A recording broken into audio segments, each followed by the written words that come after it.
Michael Killen.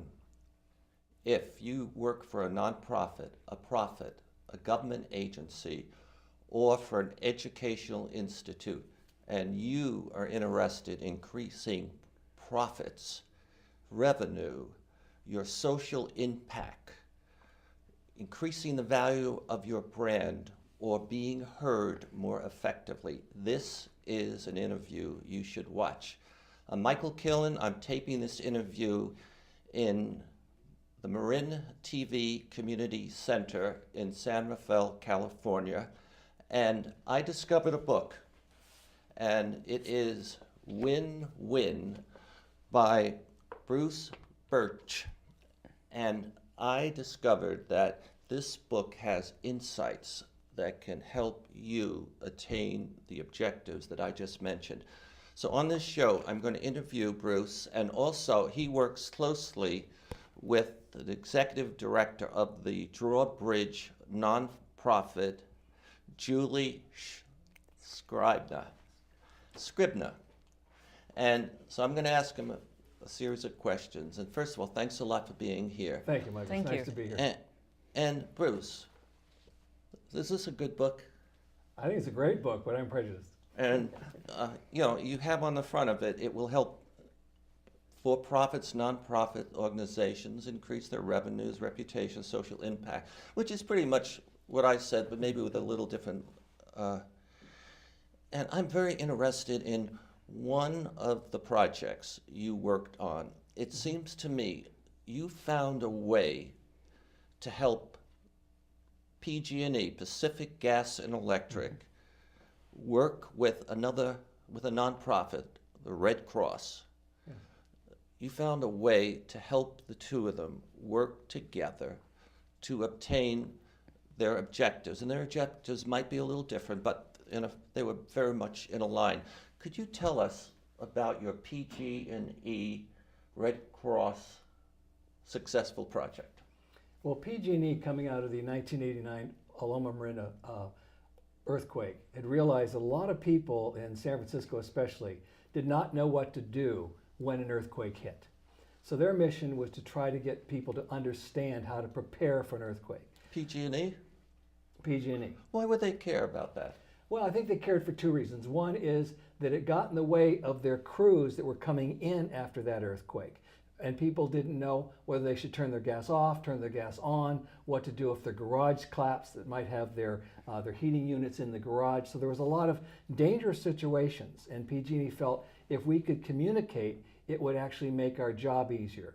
And also, they were looking to raise their brand awareness, as you pointed out, yeah. Because in many cases, PG&E was not necessarily seen as kind of really involved helping their community. They were, but I don't think they had the brand that they were.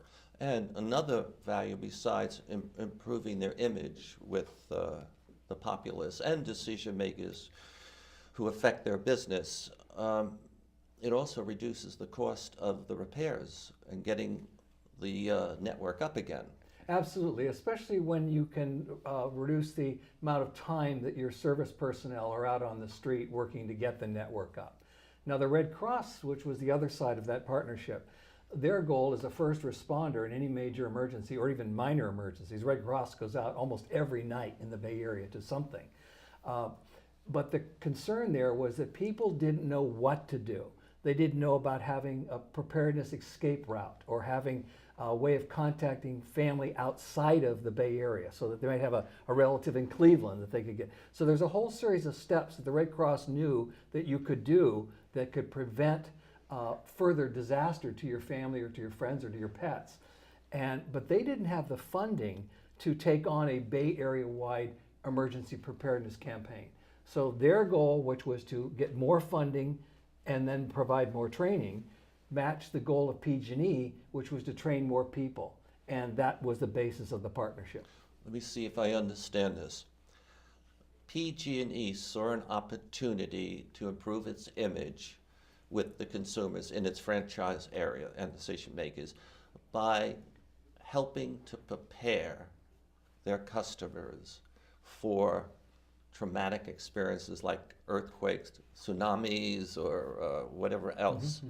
And they saw an opportunity to reduce the cost of helping bring the consumers' systems back up in their own electric grid. Yes, Okay. I would just flip that though, because I worked very closely with the executives of PG&E. I was in charge of the cause marketing aspect of that relationship, and they sincerely were concerned about the public safety.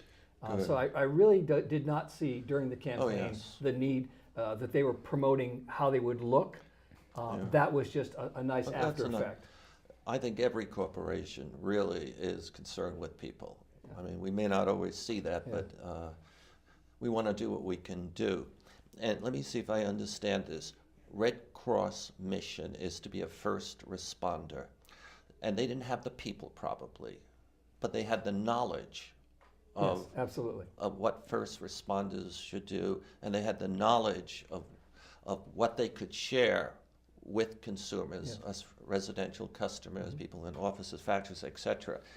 So they didn't have the mechanism or the organization to deliver that service or the money, and they found PG&E that had a similar need, and that created an opportunity for what you to come along. Well, I was director of marketing for the Bay Area Red Cross at the time, and so what I saw as an opportunity of being able to create this partnership and create a media frenzy, if you will, in a good sense, about the need to prepare people for the next earthquake. The statistics are mind-boggling. If 1906 happens again, 400 to 500,000 people will be homeless, 46,000 people will be seriously injured, and 4,500 people will die, all within 15 seconds. So it's a major challenge to make this thing happen. This is California. And this is just part of California, like the Bay Area. That's interesting. So you saw Red Cross's need, and the challenge then for you, somehow or another you got in your head, I'll go get a PG&E. Well, I won't take credit for finding PG&E. There was a team that had been talking about how they might work together. My role was, how do you take these partners and make them work together in an outreach program? So we designed a campaign with several partners, including Hal Riney Advertising Agency, my staff, and we came up with a pretty outrageous campaign, which had billboards traveling around the Bay Area that showed the ferry building collapsing, Market Street was on fire. It was an in-your-face campaign. As a matter of fact, the people in Washington at the Red Cross got a little upset with me because they said, "You're scaring people." And I said, this is a life and death situation out here. Washington didn't quite understand that.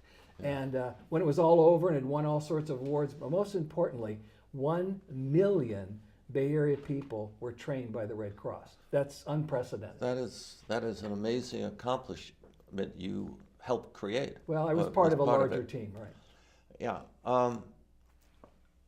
Was that your first cause marketing significant accomplishment, working with PG&E and the Red Cross, putting the two together? No, as a matter of fact, that was in 2005 through 2007. It was a 3-year campaign.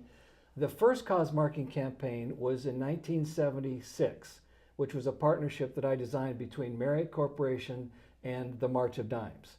And it was a partnership around the opening of Great America in Santa Clara, where they wanted to have a successful opening, and March of Dimes wanted to have raise more money for their birth defects program. So they were very aligned, family-oriented amusement park with a family-oriented health program. I brought them together.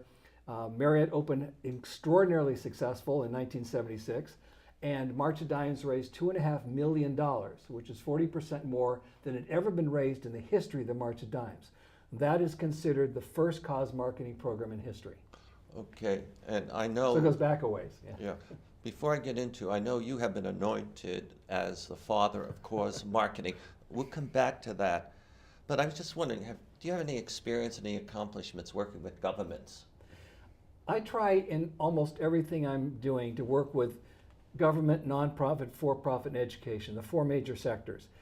Several years ago, I put together a partnership with the Oakland city government, with the Alameda County government supervisors level of Alameda County, and we did a program called the Oakland health and wellness fair. And it was a one-day event. It was in Oakland's poorest neighborhood. We brought in 6 partners from the government, nonprofit, for-profit, and education, and we brought in 100 service providers. And we did an all-day health and wellness fair and serviced approximately, and I should say service is a wrong word, we gave free health screenings, asthma screenings, HIV screenings, smoking cessation to 600 homeless and low-income people within that part of Oakland. And that was really done because the government within Alameda County wanted to really reach out into their community more than they had in that particular issue. I'm sure you said it, but I missed it. I heard the Oakland government and Alameda County. But you had another partner that was not a government agency that helped make all this happen? Yes, very much so. I was actually hired by a company called Ramsell Corporation, a wonderful African-American originated organization in Oakland, which was in the media, health information business. And they wanted to do a program to raise their visibility by helping more people within Oakland. So they were the funder of the program. Okay, so I was wondering if I could ask Julie Scribner a question or two. And again, you are the executive director of the Drawbridge Foundation. And I'll say a little bit about what I know, and then I'd like to ask you some questions. I get the feeling your organization is committed to finding ways to help homeless and other disadvantaged or underserved children. That's right. Is that right? So what we do is we're an organization, a nonprofit that provides expressive art groups for homeless and underserved children. Expressive art, what? Expressive art, yeah. Just let me say, in an environment that fosters creativity, self-confidence, and joy. And what we're trying to do is, expressive art is not directed. It's just giving kids a space in which to be creative, the materials in which to use, the encouragement and the support and the safe environment, and letting them explore on their own. So it's not a class that says, do this, draw this. It's, here's some paint, and here's some glitter, and what would you like to do today? And see where they go with it. It gives them stress relief. It gives them an opportunity to explore their own creativity. It gives them a break from the things that they're dealing with being in a low income or homeless situation. And it just lets them be a kid for a little while. So it seems like, to me, somebody who founded this organization had a great appreciation for the needs of homeless, disadvantaged children. And that person, no doubt, could have said, let's bring them in, have them learn and play Scrabble or chess or something else. But that person had appreciation of the value of making art, the value to the child in expressing themselves, maybe gaining self-confidence, maybe working out some ideas that are troubling them or emotions. And that, would that be how your organization was created? Well, it's close to that, yes. The founder is Gloria Simino, and she actually started working with children with cancer in hospitals, realizing that there was a great healing quality to art. And after she had done that for a while, she decided that she wanted to take those principles that she had developed and apply them to homeless and other children who were in low-income situations. And that's when Drawbridge was born. Okay, I'm just wondering, I know Bruce has worked as a consultant, I believe, extensively with your organization, because I've heard he has a passion for helping children. And he is the father of course marketing. Who better to help you? But I have a question. How do you get your money? Do you get your money just from individuals, or are there any corporations that have stepped forward and provide you the funds your organization needs to do real good? Yes, we definitely have individuals who support us, foundations who support us. We do our own fundraising events, but we do have corporations that are helping us and underwriting some of the groups. Give me one. Twitter is actually one of our largest sponsors, and they are located in the Tenderloin district of San Francisco. And because they have been given incentives to be there, they're giving back to the community there. So they actually underwrite 3 of our Tenderloin weekly art groups entirely, and they also give us space to do our fundraising events. You said 3 different programs. Is that 3 different venues or places? Right. What cities? All in San Francisco? Well, we have about 11 groups in San Francisco, but we actually serve 23 different locations in 7 counties. So we go all the way up to Petaluma. We have them in San Francisco. We have 4 in San Rafael. We have 2 or 3 in the East Bay, several down the peninsula, 1 in San Jose, and all the way down to Santa Cruz. Wonderful. So Twitter is a company that has stepped forward and that helps you.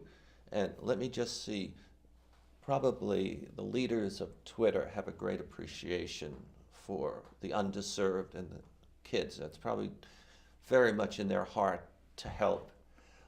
Do they get anything else out of this except besides feeling good?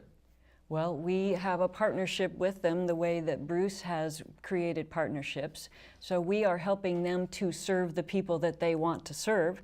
Just as the Red Cross and PG&E came together, we have come together because we have the capacity to bring these art groups to the kids.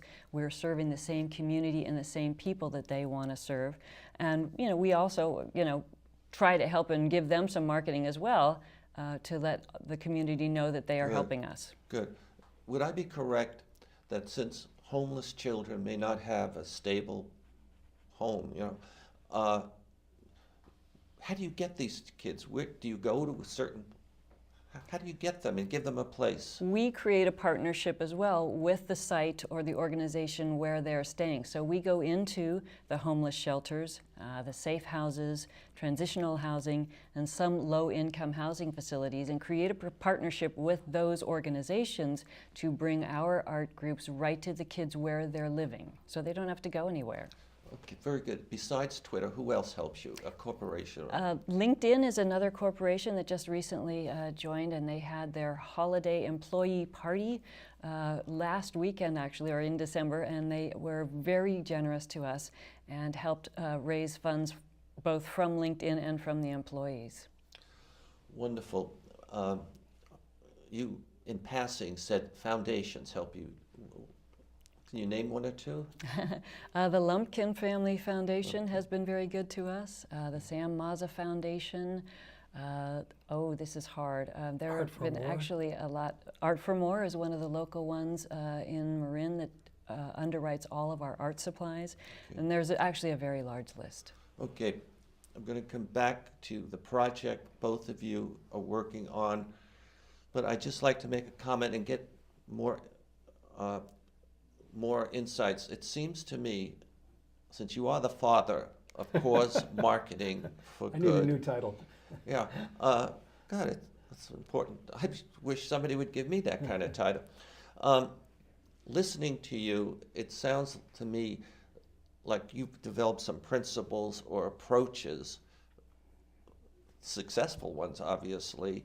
I hear you use the principle of forming alliances. Form alliances with different partners where both of you want to be more effective or both organizations want to attain your own goals that might be in a line. So I hear partnerships, forming alliances, principle of partnership. And then I heard something that I could call the principle of finding alliances or alignment too. Yeah. Alignment. The word alignment, the concept, Mike, of alignment is very important. You want the public to understand why you're doing this. So when PG&E worked with the Red Cross or Marriott worked with the March of Dimes, it was very clear to the public why they were working together. It just made sense to them. And so you want organizations to work in an alignment. So that's really important. One of the worst campaigns I've ever seen was when the Susan G. Komen Foundation was working with Kentucky Fried Chicken, and they were selling buckets of chicken breast to support breast cancer research. Uh-huh. So the public kind of looked at that and said, that makes no sense. And there was this huge outcry about that. So that's when alignment really breaks. So having the right allying partners is very important. And must each partner agree to use their resources, their marketing resources, both of them, to promote something that leads to the benefit of all parties? It's an excellent point. And bluntly, in my work, they have to, or I won't be involved in the partnership. The key here is that the objective of each partner, and as I've mentioned before, Julie and I were involved in a partnership last year that had 12 partners. The program in Oakland had 100 partners. But the objectives are that we are all going to work together. The joke was my book should be called Work for the Greater Good and not Win-Win. Because if partners don't work together towards the marketing objectives of their partner, you don't have the success that you can get. This is not philanthropy. This is partnership. So the nonprofit doesn't just get the money. They come up with their brand, they come up with volunteers, they come up with media contacts they might have. The corporation comes up, and I've got a long list of the benefits that both sides can get. But it is a work partnership, and because they're working together, and because their agendas are matched, that's when these successful partnerships can really be extraordinary. Okay, so I want to say your book resonated with me. Thank you. Because what I have been doing, and I think you probably know this, I've been making art that, for example, helps NASA share its message. Mm-hmm. And so I make the art. They invite people in for an event. They put the art up there. They speak about the message they want. Mm-hmm. I get up and I share how I articulated their message on canvas. And that is cause marketing where both parties win. For me, I'm very happy just to have a greater social impact. And they're happy, so maybe somebody in Congress sees they're doing something of value, something else of value to us instead of putting people up in space or whatever. So, but I have noticed you have moved the topic of forming alliances quite far. And I find this book, Win-Win, and where can people get this book? Well, they can get it, if they want to purchase the actual book, it's on Amazon. But if they go to my website, which is brucebirch.com, there is a PDF on the front page where they can download the book for free. Right now, my goal is giving this message, and this is a step-by-step program on how to build these partnerships. And for me, as I recently retired, my goal is just getting more people to use these principles. Now I'd like to go to Julie. Julie, your organization, the Drawbridge organization, has teamed up. I know he's worked as a consultant for you, pro bono, but I know you're working on a project with 12 or 14 artists, most of them from Marin County, and there's going to be this event called Harry Cohen and Friends. Harry Cohen and Friends. Harry Cohen is one of California's grand master artists. Absolutely. And 12 artists, is it? I think we're at 12 right now, maybe 14. And the idea is there's one photographer, me, I think 13 painters and other visual artists. And the idea is that there will be a show that's going to open, I believe it's the 1st of February and running through the month of February at the San Geronimo Community Center. And what we're doing is that for the opening reception, that these artists have very generously offered that 20% of all sales from the opening show, reception, will be donated to Drawbridge. So this is a perfect alliance between artists that really care about kids. They care about their community. They also, of course, are artists that want to sell their work. And so they are donating 20% to Drawbridge. Drawbridge will use its marketing and social media and mailing lists and website to promote the show. So again, win-win. Whose idea was this? What was it, yours, Julie? No, I can't take credit for it. I have to pass that on to Bruce, I think. I'm a great believer in Julie's work and of Drawbridge. I went to a program many years ago when I first saw Drawbridge, and it knocked me over what they were doing. And so I try to do what I can to support them. But I also really like what I call Ask You, which is artists supporting kids' art.